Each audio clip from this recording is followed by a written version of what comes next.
Ô gente, Roberto Rilubiscaro aqui. O novo documentário sobre crimes da vida real que a Netflix colocou no catálogo chama Assassino da Capa de Chuva. Então eu gostaria de fazer uma pergunta para pessoas que entendem sobre vida cultural na Coreia do Sul. Esse serial killer foi batizado pela imprensa de lá assim, porque no documentário eu vi dublado, né?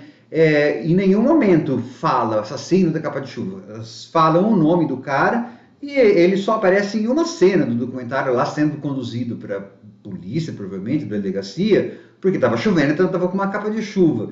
Nada falou no documentário que ele usava essa capa para enquanto praticava os crimes. Então eu fiquei pensando, será que esse capa de chuva é um título só que a Netflix deu para dar um codinome a esse serial killer, né? Supostamente o primeiro serial killer da Coreia do Sul? Antes de continuar, gostaria de convidá-los a se inscreverem no canal Robertando, curtir os vídeos, compartilhá-los. Eu agradeço. São 3 episódios que duram de 45 a 50 e poucos minutos. Eu sempre acho que esses documentários podem ser feitos de forma mais curta, porque acontece muito assim, ó. Você tem vários detetives dizendo que não conseguem esquecer os odores, né? O cheiro, o fedor dos cadáveres e tal. Ok, eu entendo isso para mostrar que os detetives são seres humanos, que os crimes também os afetam, né? Que eles não são super-heróis. Só que, por outro lado, para a gente que está assistindo, chega na terceira, quarta vez que um detetive diz isso, fica repetitivo, né? Então toda escolha narrativa ela tem ônus, mas também tem bônus. Então eu acho que daria para dar uma cortada lá, fazer episódios entre 35 e 40 minutos tranquilamente. O primeiro episódio conta alguns dos crimes e dá uma mostra do que era a Coreia e especialmente do que era a polícia sul-coreana no começo do milênio, no começo deste século, que foi quando esse serial killer atacou. Era uma polícia que não se comunicava entre as delegacias, era uma polícia corrupta, uma polícia muito ineficiente, e se é que um serial killer que matou tanta gente traz algum benefício, foi que, por causa e depois desse caso, vários protocolos foram mudados ou criados, tá? Inclusive de relacionamento com as vítimas ou com a família das vítimas. Tecnologia foi introduzida, pessoas foram mandadas para o exterior, né? Inglaterra, Estados Unidos, para fazer cursos. Achei bacana que eles tenham dado ênfase ao profiler, né? Ao perfilador, o criador de perfis psicológicos, que nas séries policiais eu sempre gosto. Eles também dão uma pincelada na situação econômica da Coreia, né,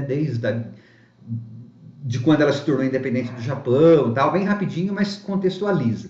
No segundo, você tem uma mudança no modus operandi, esse serial killer mudou o método de agir, né, as vítimas, até para driblar a polícia.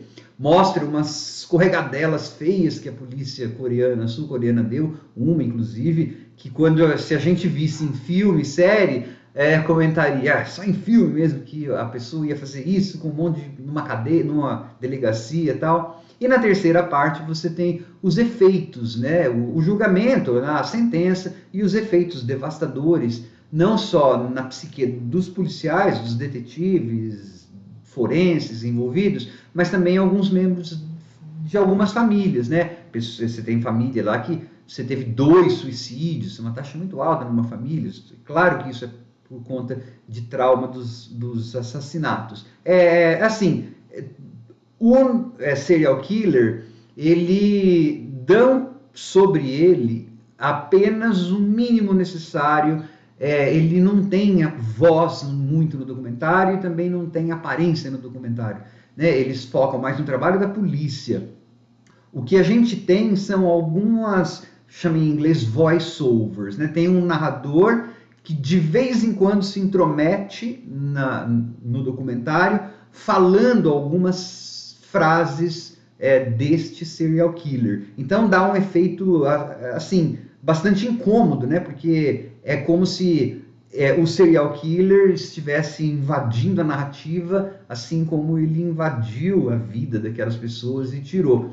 Tem uma frase que é atribuída a ele, que é a mesma ele deve ter copiado, então, de um serial killer britânico que veio bem antes dele, do Des, que tem, eu já resenhei a minissérie, chama Des, D-E-S, vou deixar o link aqui na parte de descrição do vídeo. E na própria Netflix tem um documentário sobre esse serial killer inglês, que se chama Arquivos de um Serial Killer, que eu também resenhei aqui. Quando esse serial killer britânico foi preso, ele supostamente disse para a polícia: ainda bem que vocês me prenderam, se vocês não tivessem prendido, eu teria matado muito mais gente. Esse sul-coreano fala a mesma coisa.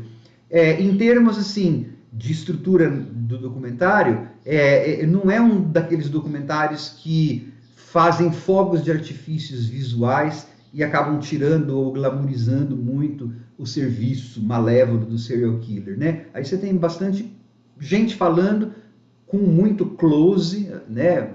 Assim a cara das pessoas, às vezes até incomoda, de uma forma que você presta atenção na história. Tem a música de fundo, sempre sombria. É um bom documentário, né? Esses documentários são produzidos às pencas pela Netflix, porque são baratos, né? Não tem que contratar ator nem nada, assim, caro, e eles têm um retorno muito bom, porque as audiências bombam em alguns países. Então, sempre é um produto, né, barato com bastante audiência. Para quem gosta de crimes da vida real, vale a pena ver sim.